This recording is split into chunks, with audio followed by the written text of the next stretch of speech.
Di aka million kiri. Yindi zamba tambila ne oket. Yi badu ko yindi zamba tambila. Ye député bu ngo bendi iko e loi falin. Waran tulu ko nga bundal menu tinyara wuli siap. Ina da fella fa ko wala janga. Wala men din sa ni go banku do di la patio loi. Iba register men dala million kiri. Million kiri. Mama kadele aju ko arren dulu patio men belora mawul ma. Bar mama kadele labandal wa. We million jor. Ha so o jor mbano ko la. Ni la faka president keso kumaka wuli kemelun. Million tala. Ta do ka sayndi. Ni lota hanni kanyete bu gamurundi ka. Nunto ika wuli tay ka kumaka wal. Ni be boxolo la pour president nunto wulta. Ni ka revobrala ni kanyeta yamurundi. Ni man kanyet skeno yamurundi gambar ni atar ila ko yo karaw bata. Misal do carte kemena fayta. Ima han mo fon so no ko to be folel de bar ne mo ni kilin sur wari ni mo so ke mo ko rek ba mo le bar sa han na do kayida ila wuli kemenu lo jalan siso bidu yaje mo no kare wote kare way même misali wala mu yenti man la fi moy politique moy hay go yemi rende be parti registre la wuli kemelu million kilin nana na candidat ko se wuli kemelulu ndata selankan moto ku man na folo sai man na finke man na ikole kanalo hakamun nan bato amal la fika ma hani ka ke luwati bara amanya ke pour mo kanam ma aliyen tuje so yi luwa kum jawte lafta kawlen be janja ne ko lisuno kuma ranga kaf nyoma ni kanyero sanyi se bokon réparation la wote dadaro la wote walu men tinya bata ale duwa dala kate fa luwa la man ko la constitution yajele bundal men tinya ta kawol finji kefen luwe selea ngani wonni yir kuntol ni fonga la bonni je sal ko mo la bismillah keno fe di mo resila sun tulbe ni ko sa fa dem bi dara ala tallaay o keno balu naji ko ndingolum be fenne tule bulu ben fenne ki ramena kabalka ataka fen tole rumot alhamdulillah ala tentu ngalon ko kayra dolle be yinno kayra na batio bina bana lafta ya fonye tuwa kanto angale kan so da nteka nyinke diaspora le yes okay yo budun just like you said the diaspora part of the struggle to liberate this country what do you have for the diaspora and what's your hope for the future of this country? Yes, I want to express my unreserved appreciation for the contribution that the Gambians in the diaspora has made to this struggle. The struggle was an uphill one. This man was a dictator. And I regard that struggle as a struggle to salvage the country from an oppressive dictator. They have succeeded. So we commend them because they have prevented a situation where there will be bloodshed in this country.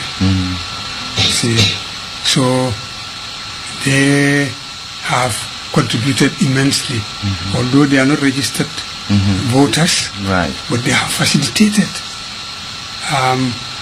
the process of election in this country. The amount that was invested in form of transport and provision to cover the entire expenses of this thing.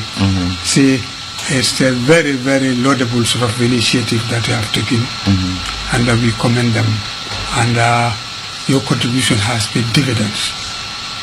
Now, this victory has come as a result, partly of their contribution and the Gambians. You people have played your part. We say thank you to you.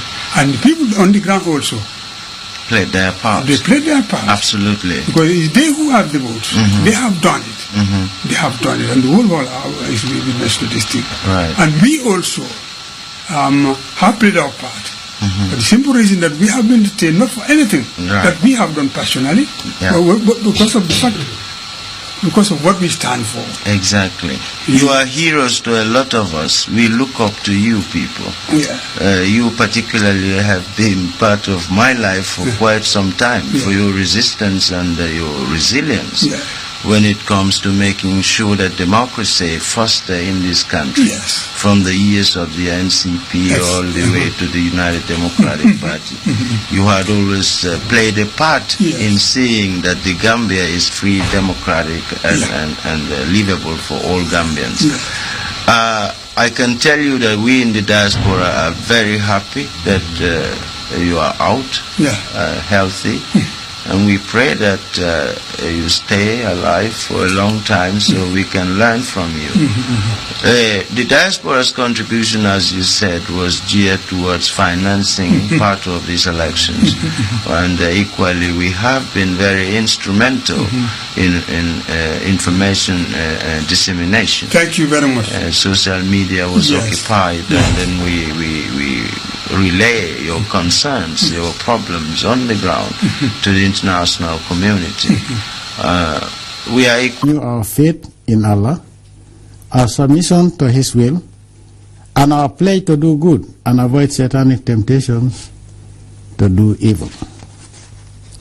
Fellow Gambians, I believe it is also an occasion to strengthen our commitment to the letter and spirit of the Gambia National Anthem, particularly the sacrosanct of justice as the guide of our actions towards the common good, and the cementing of unity amongst our diverse peoples.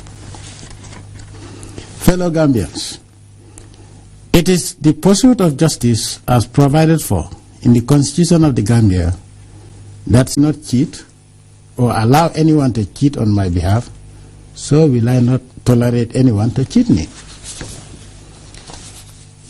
Yet, fellow Gambians, in spite of the fact that cheating is condemned by both Islam and Christianity, and that cheating in election is prohibited by law, and petition against flawed election results provided for in our Constitution, some interest groups and individuals have championed the campaign for me to step down. The campaign dismisses the legitimacy of my change of position after my initial concession of defeat. Yet, fellow Gambians, change for the better is commonplace in all decision-making processes in pursuit of good governance. Development programs are modified to enhance efficiency, effectiveness, and beneficiary participation in program implementation. Legislations are amended in response to emergent issues and to buttress the efficacy of law enforcement. Court verdicts can also be subjected to appeals to ensure that justice prevails. In the same vein, election results are petitioned to verify that the established rules and procedures have been impartially applied and observed, and that results accurately represent the will of the people and not results that have been cooked by the IEC in favor of a particular candidate. This provision of post-electoral petitions is provided for in the Constitution of the Gambia. Thus, fellow Gambians, in filing a petition in the Supreme Court, I am merely acting in accordance with the oath I took to defend the Constitution of the Gambia as your president and to exercise my right of appeal as a candidate during the presidential elections of 2016. Nevertheless, fellow Gambians, I have noticed that there are appeals in some quarters for me to step down. This tantamounts to disregarding this constitutional provision that should govern the resolution of the current impasse.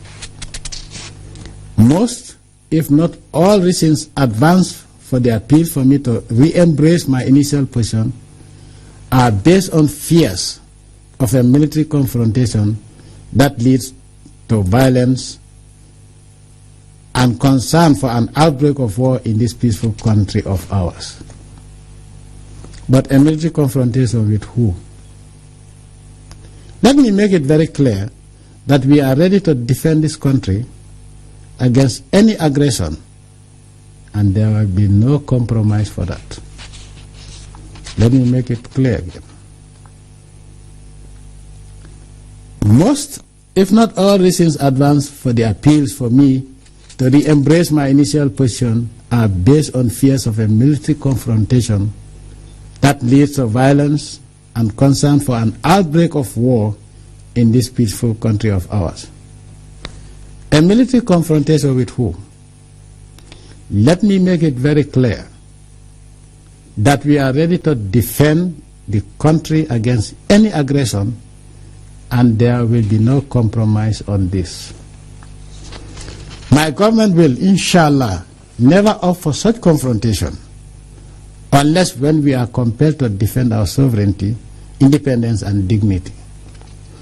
Defending our sovereignty and total independence is a sacred duty for all patriotic Gambians, more so the Gambia Armed Forces.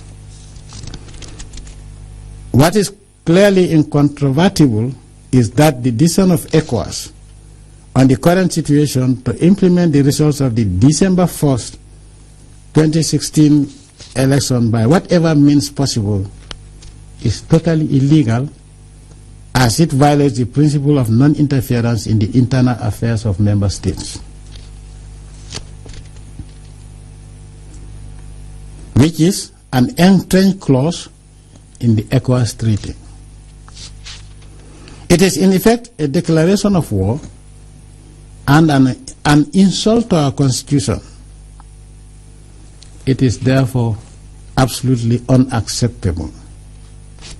This blatant, impartial, and one-dimensional approach clearly indicates that the role of ECOWAS is not predicated on the pursuit of justice in the resolution of this stalemate. This partisanship of ECOWAS has also disqualified it to provide mediation services, as the genuine mediator has to be neutral and impartial to win the trust and confidence of the parties to the conflict. Thus, we will not enter into negotiations brokered by ECOWAS if it does not recognize that the provisions of the Gambian Constitution provides the basic legal principles to guide the sorting out of the details of this stalemate in order to arrive at a peaceful resolution legally binding on both parties.